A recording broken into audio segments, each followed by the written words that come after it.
Morning Live. Wayne, let's start with you. This is actually a very, very interesting film festival. How did the idea come about?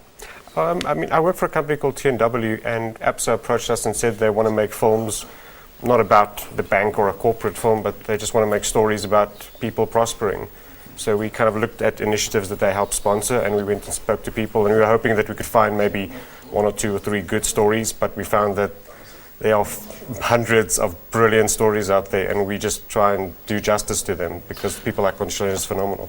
Define prosperity for me, because I do think that people have this elusive idea that prosperity is mansions and it's 15 million cars, and it could just be a family that are financially okay, they're doing well, and they're going on about their day-to-day business. Yeah, I think it's something as simple as overcoming a challenge. People face various things in life, especially in South Africa, and it's just nice to find out stories about people that have overcome, like Tsepo. He was just a young kid living in Diepsloot, and suddenly somebody said, do you want to ride the Cape Epic, one of the most grueling bike challenges on the planet? And he had 2 months to practice, and he did it.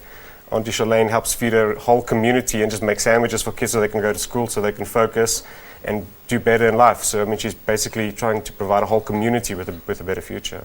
Antishalain, your story is called Westbury of Dreams. What is that drive? What made you wake up one morning and say, I've got to do so much more, I've got to get involved, I've got to change people's lives? When you look at kids around your area and you see the hurt, that the kids are going through, and you look at your own childhood and you know where you come from, then you look at kids and you've got the drive on the inside of you to just put a smile on a child's face early in the morning. So what is Westbury of Dreams all about? Westbury of Dreams is all about, we have a problem with drugs in our area. And, there's some kids that don't even have just breakfast in the morning, when they go to school, and it was just laid on my heart, to just give them a few slices of bread in the morning, to go to school with. Because, it's not nice for a child to go on an empty stomach to school early in the morning. So talk to me about this relationship. We're going to get to Paul right now, but talk to me about this relationship with Paul. Paul is one of the kids that comes and have lunch in the morning, early in the morning. And what happened to Paul is when he came and we started to build a relationship early in the morning, he used to say, Antishalain, please pray for my family. My mother don't have a job. My father don't have a job. And that's where the relationship started, So I started to pray for Paul, and we just became a family, and even with all the kids, we are family together, all of them are my kids, and they're 60 kids. That is a big family. Yeah. Paul, talk to me about this relationship with Antishalain. You bake, you asked her to teach you how to bake. Why baking?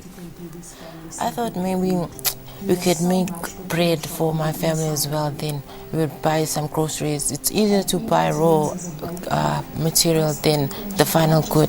So Antishalain taught me how to make bread, and that's a skill that I'll take on. How good is your bread now? We're going to have a slice. How good is your bread? Not that good. I'm still practicing though. You're still kidding. practicing. Yeah. What are we telling when with these kind of stories? I know we talk about the whole idea of this notion of prosperity, but there's something more entrenched in our society here. There are these good, great stories that a lot of people don't really know about.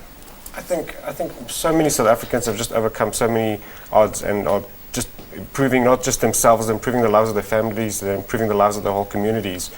And I mean, I've spoken to so many of the people that I've spoken to. There's so many heartwarming stories out there, and it's so nice to get the opportunity to actually make them and share those stories and go out into communities and speak to people and find them and actually film them and spend time with people.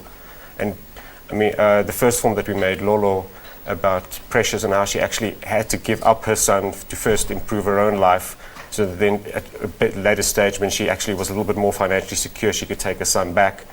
I can't imagine that kind of decision that you have to give up your son in order to improve your own life first.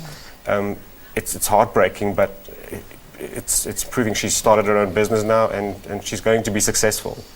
Wayne, people sitting at home, they love what you've done, they want to find out more, they want to watch. Where can they go? You go on ABSA's YouTube page, and all the films are there. And I mean, they'll keep on growing, and hopefully every few months we'll put up a new one, and we'll just keep on sharing stories about ordinary people prospering. Great initiative, I love it. Thank you guys for joining me here in studio. It's Wayne Havoc, who is the creator of the films featured in the Prosper Film Festival. While you've heard Auntie Shalane's story, and she's joined by Paul Ngubo, and they're part of the film titled Westbury of Dreams. Google it or go onto the YouTube channel and find out more about the other films. We take an ad break, you don't go anywhere.